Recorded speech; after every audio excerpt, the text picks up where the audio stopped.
राज्य सरकारमध्ये राष्ट्रवादी सामील आहे, परंतु मागच्या नगरपालिका असतील किंवा आताची जिल्हा परिषद असेल, राष्ट्रवादीला एकटं पाडलं जातंय. या दृष्टीने राजकीयदृष्ट्या तुम्हाला आव्हान वाटतं का आता निवडणुकीत? त्याला जोडून विचारतो, कारण त्यांच्यासोबत पालकमंत्री आहेत, तुमचे जे विरोधी आहेत उमेदवार, त्यांच्यासोबत स्वतः पालकमंत्री सुद्धा आहेत त्यांच्याच पक्षाचे. म्हणजे आव्हान कितपत वाटतं त्यांचं तुम्हाला? नाही, आता तसं आव्हान नाही वाटत आणि शेवटी तो त्यांच्या वरिष्ठ लोकांचा सगळा तो प्रश्न आहे. पण मला संधी दिली आहे त्या माध्यमातून मी आव्हान सगळ्यांचं स्वीकारून पुढे जाऊ शकते.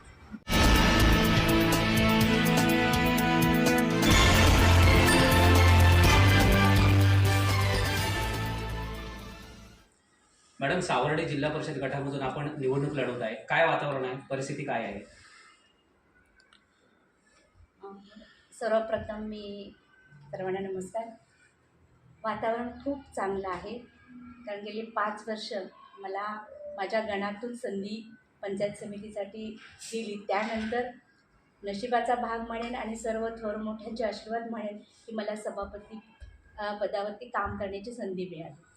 त्या दृष्टीने मला जेवढं काम करता येईल त्या पद्धतीने केले. मग शासकीय असो, निमशासकीय असो, माझ्या पद्धतीनं बरेचसे त्या विभागाचे प्रश्न असतील त्या माध्यमातून मी नक्कीच काम केलेलं आहे. आणि त्याचीच पोचपावती मी म्हणेन की मला पुन्हा आज माझ्या गटामध्ये माझ्या सर्व 13 गावातील सर्व वडीलधार असतील किंवा कार्यकर्ते असतील, यांच्या सगळ्यांच्या सहकार्यातून मला पुन्हा इथं संधी मिळाली. आणि त्याच पद्धतीने मी एक जनसेवा करण्याचा खरं तर एक सामाजिक काम म्हणून मी अनेक वर्ष काम करते. फक्त सभापती लोकांनी एक ओळख दिलेली आहे त्या दृष्टीने काम केलंच, पण आदरणीय कैलासवासी गोविंदरावजी निकम यांच्या माध्यमातून गेले कित्येक वर्ष एक सामाजिक बांधिलकी म्हणून आज मी महिलांसाठी असेल किंवा त्या परिस्थितीनुसार असलेले प्रश्न मी सोडवत गेलेले आहे. आणि त्या अनुषंगाने आज त्याच पद्धतीने सगळ्या आज पुढे भविष्यात आपण काम करणार आहोत. आता तुम्हा लोकांना सगळ्यांनाच माहिती आहे की आदरणीय आमदार साहेब आज त्यांच्या पद्धतीने ते काम करत आहेत. मी माझ्या पद्धतीनं मी काम करते. आणि माझ्या बाबतीतला नेहमीच विषय असतो की मी काम करत असताना कुठली पदाची अपेक्षा तर बिलकुल नाही, पण एक सामाजिक बांधिलकी म्हणून आपण लोकांची सेवा करणार आहोत.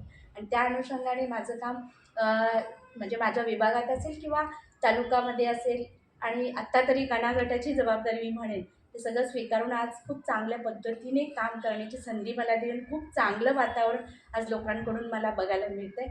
आणि म्हणजे खूप दिलासा आणि म्हणजे हात जोडून मत द्या असा विषय फार होत नाही आहे, पण ठीक आहे, आपण आपल्या पद्धतीने एक उमेदवार म्हणून सगळ्यांना विनंती करणारच आहोत.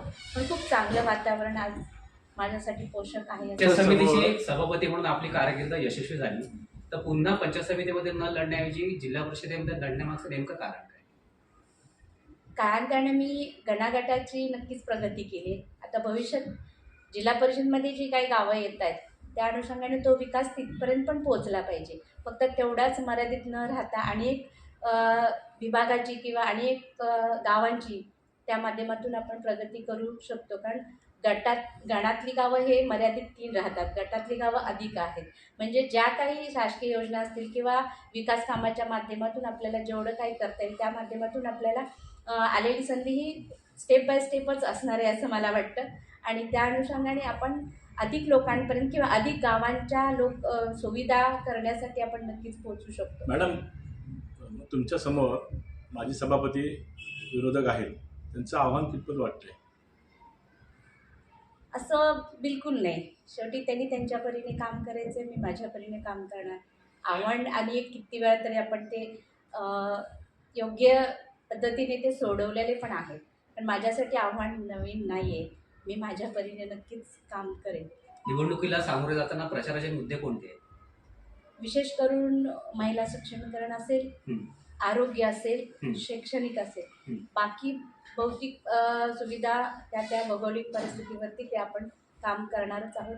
पण विशेष माझ्या महिला सक्षम झाल्या पाहिजेत हा तरी माझा मुद्दा आहे. आणि खरं तर मला अभिमानाने सांगावंसं वाटेल की जेव्हा पंचायत समितीमध्ये 17मध्ये जो आमच्याकडे JR आला की महिला बचत गट स्थापन करणं, आणि त्या दृष्टीने मी महिलांना योगदान देऊन मग असणाऱ्या BDO सरिता पवार यांचं प्रशासक म्हणून खूप सहकार्य मिळालं. आणि त्या अनुषंगाने सगळेच पंचायत समितीमधले अधिकारी खूप चांगलं सहकार्य केलं बचत गट स्थापन करण्याच्या अनुषंगाने, आणि ती चळवळ आता खूप मोठी झालेली आहे.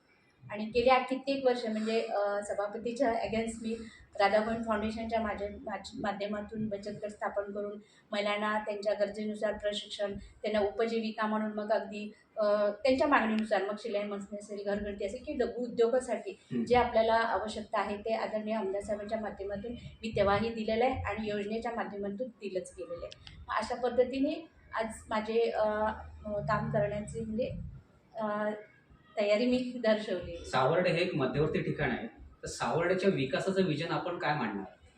सावर्ड्याचा विकास, आता पाणी प्रश्न आहे, पाणी तर आपण देणारच आहोत.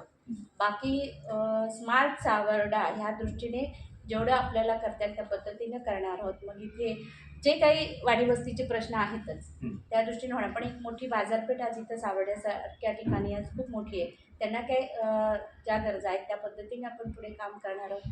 विशेष शिक्षण संस्था तर आहेत, पण शिक्षण नगरी म्हणून आपण सगळं सावर्डा विभागाला पाहतो.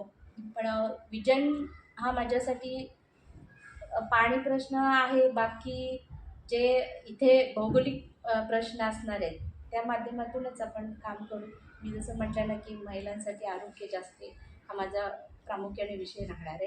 आणि सावर्डा डेव्हलप करण्यासाठी इथे सगळे ग्रामपंचायतीच्या माध्यमातून किंवा माझे इथले सगळे सन्मानित असणारे नेते असतील, कार्यकर्ते असतील, यांच्या माध्यमातून जेवढं करता येईल त्या माध्यमातून आपण पुढे जाणार. कारण प्रश्न प्रत्येक स्टेपला प्रश्न आहेत आणि ते प्रश्न असायलाच पाहिजेत. मी म्हणते प्रश्न पडल्याशिवाय उत्तर मिळणार नाहीत आणि त्या माध्यमातून आपला विकास नक्कीच डेव्हलप होऊ शकतो.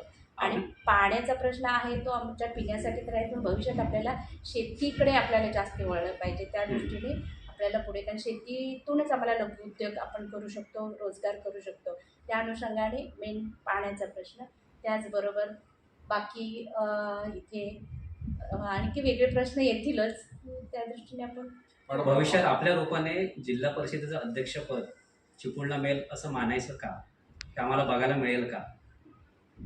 तो एक नशिबाचा भाग राहील. आणि ॲक्च्युली असेल तर सगळ्यांच्या सहकार्याने आपण ते स्वीकारू, कारण चांगल्या कामासाठी आपण ती जबाबदारी घेतो. तर निश्चितच आपल्याला संधी मिळाली तर मी म्हटलं ना गटाची आणि नंतर जेणेकरून जिल्ह्याची जबाबदारी लोकांनी दिली तर मी नक्कीच ते स्वीकारणार. आपल्या सासरच्या घरामध्ये खासदार होऊन गेले, आमदार आहेत, आपले पती आहेत, तर ही सगळी महत्त्वाची सर्वोच्च पदं असताना ज्यावेळी आपण जनतेमध्ये मिसळता त्यावेळी वेगळा अनुभव मिळतो का?